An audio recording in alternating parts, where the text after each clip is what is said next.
Morning dear students. देखिए, हमने previous classes में ट्रायल बैलेंस को डिस्कस किया था। Trial balance we know what is trial balance. To check out the arithmetical accuracy we are maintaining after ledger trial balance, यानी कि एक arithmetical mathematical mistakes को, वो एरर ऑफ कमीशन हो, एरर ऑफ ओमिशन हो, any kind of error को remove करने के लिए, यानी कि हम अकाउंट्स को बैलेंस करने के लिए क्या करते हैं, ट्रायल बैलेंस को मेंटेन करते हैं। तो ट्रायल बैलेंस मैंने आपको बताया था कि भाई हम तीन मेथड से ट्रायल बैलेंस को बना सकते हैं। हम बैलेंस मेथड से, टोटल मेथड से, या टोटल कम बैलेंस मेथड से हम ट्रायल बैलेंस को प्रिपेयर कर सकते हैं। बात समझ में आ रही है? तो मैंने आपको पहले ही बता दिया कि भाई ये है हमारा डेबिट बैलेंस और ये है हमारा credit balance. You also know at the debit side, on debit side या तो कोई एक्सपेंस या फिर कोई एसेट और एनी काइंड ऑफ लॉस। यहां पर हम तीन ही चीजों को कंसीडर करते हैं, एक्सपेंस, लॉस एंड एसेट। तो सो डियर स्टूडेंट्स, आज एक ये जो क्वेश्चन है हम इसको डिस्कस करेंगे, इसको शॉर्ट आउट करेंगे। तो यहाँ पर मैंने भी आपको बताया कि भाई डेबिट साइड हमारे या तो एक्सपेंस होगा, या फिर लॉस होगा, या फिर कोई एसेट होगा। इसी तरह से जब हम क्रेडिट साइड की बात करते हैं, या तो वो कोई इनकम, गेन और लायबिलिटी, यानी कि इन तीन चीजों में से क्रेडिट साइड क्या आएंगी, कोई भी आएगा। तो आज एक ये जो क्वेश्चन है मैं इसको सॉर्ट आउट करेंगे। देखिए, सबसे पहले हम लेंगे opening stock. We know what opening stock, हमारे पास जो प्रीवियस ईयर का जो बचा हुआ माल है, हम उसे कैरी फॉरवर्ड करते हैं। कैरी फॉरवर्ड करते हैं कहां पर? Next year. ओपनिंग स्टॉक यानी कि जो हमारे पास पिछले साल माल बिके बिना रह गया था, उस माल को हम अगले साल क्या करते हैं, ट्रांसफर करते हैं। तो वो हमारे लिए क्या बनता है? ओपनिंग स्टॉक, यानी कि प्रारंभिक रहतियां। तो ओपनिंग स्टॉक उस माल में हमारे पिछले साल क्या हुए थे, कुछ एक्सपेंसेस हुए थे, कुछ खर्च हुए थे, तो उन एक्सपेंसेस को हम कैरी फॉरवर्ड करते हैं। तो हम क्या करेंगे, मैंने भी बताया आपको, ये क्या है हमारे लिए, एक आप इसे क्या मान सकते हैं कि भाई हम इसे ये भी कह सकते हैं कि हमारा जो पैसा है वो गुड्स में लगा हुआ है, इनकी करंट एसेट। तो एसेट के बारे में मैंने क्या कहा कि हम कहां लेंगे, डेबिट साइड। तो लिख देते हैं ओपनिंग स्टॉक कहां पे बेस्ड होगा, debit side. How much? The amount is 20,000, 20,000 रुपए। बात समझ आए बच्चों? इसी तरह से जब हम बात करते हैं नेक्स्ट जो टर्म है हमारी, वो क्या है, परचेजेस। नेक्स्ट अकाउंट क्या है हमारा, purchases we know what purchases and expense. हमने माल खरीदा, गुड्स खरीदे, कितने से खरीदे, 85,000। तो क्या करेंगे, डेबिट साइड, परचेजेस 85,000। बात समझ में? The next one is purchases return. देखिए, आपने कुछ माल खरीद करके लेकर के आए थे, तो उस माल में कुछ माल क्या था, वो डिफेक्टिव था, वो खराब था। तो उस डिफेक्टिव माल को हम क्या करेंगे, वापस रिटर्न करेंगे। और रिटर्न करेंगे तो वो पैसा मेरे पास क्या होगा, वो पैसा वापस आएगा।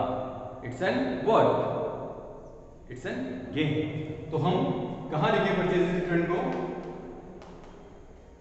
Not debit side, on credit side, rupees 5,000। बात समझ में आई? तो इसी तरह से हम ट्रायल बैलेंस में कि भाई जो चीजें हमें सिर्फ पहचान करनी है, अकाउंट्स की आइडेंटिफाई करना है। बात समझ में आई? The next one is sales.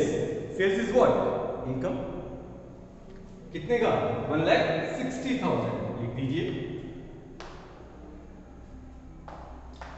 1,60,000। हमने कहा पोस्ट किया उसको क्रेडिट साइड।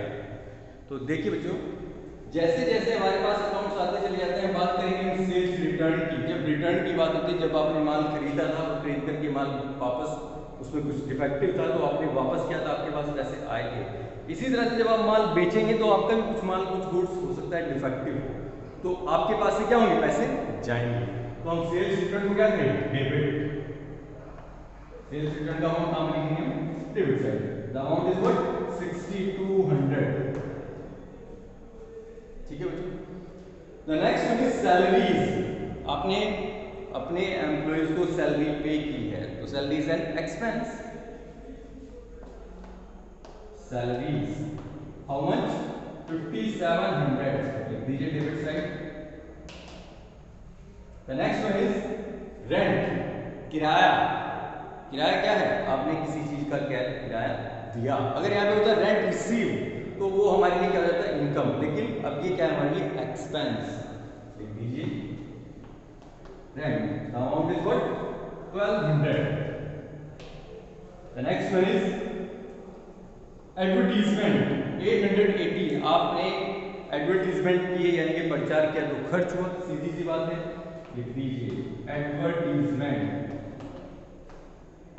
कितना 880 रुपीज। ठीक है बच्चों। The next one is commission received, यानी कि हमें कमीशन मिला, प्राप्त हुआ, कमीशन मिला, commission received it's an income. कितना कमीशन मिला? 1440 क्रेडिट साइड।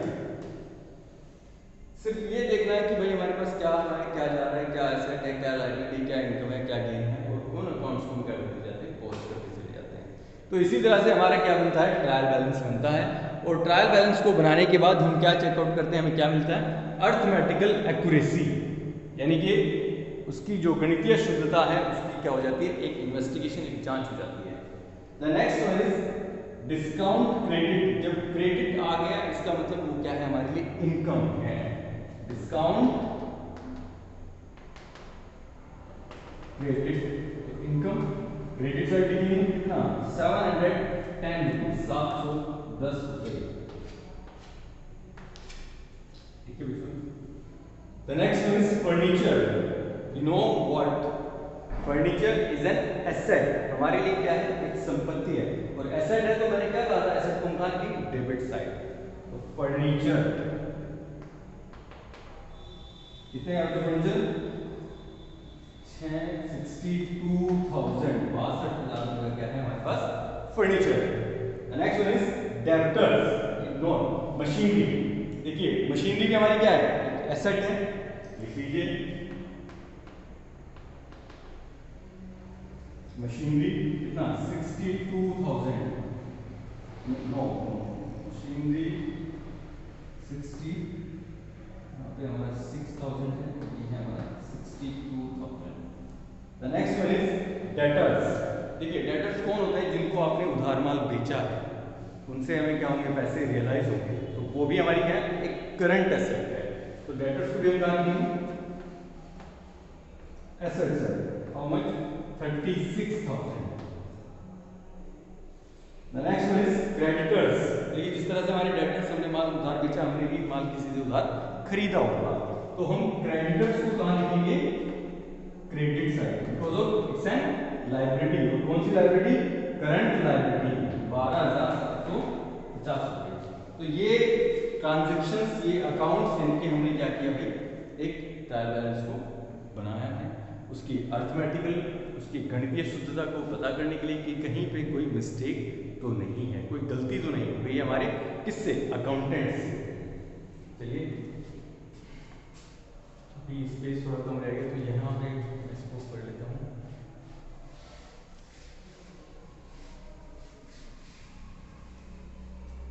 नेक्स्ट है हमारा bills receivable.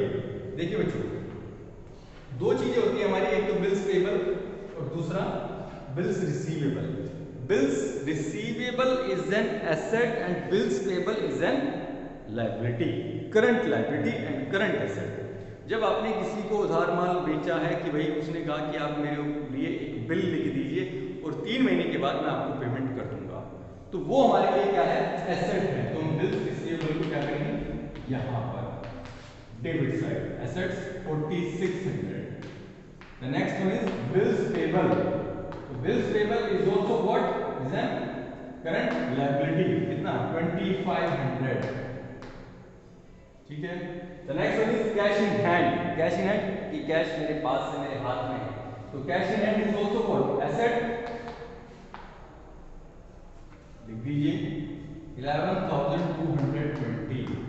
Next one is bank overdraft. देखिए बैंक ओवरड्राफ्ट आपने क्या हुआ कि भाई आप एक बिजनेसमैन है और अब आपका बैंक में एक करंट अकाउंट है, तो आपने उस करंट अकाउंट के ब्याज पर क्या ले लिया, बैंक से ओवरड्राफ्ट यानी कि पैसा ले लिया, लोन ले लिया, तो it's an liability. Bank overdraft कितना, 10,000 रुपये। तो मैं आगे देखते हैं, इंटरेस्ट ऑन ओवरड्राफ्ट, हमने इंटरेस्ट पे किया ओवरड्राफ्ट के ऊपर, तो ये क्या है हमारे लिए, एक्सपेंस। इंटरेस्ट ऑन ओवरड्राफ्ट कितना, 1800 दीजिए डेबिट साइड।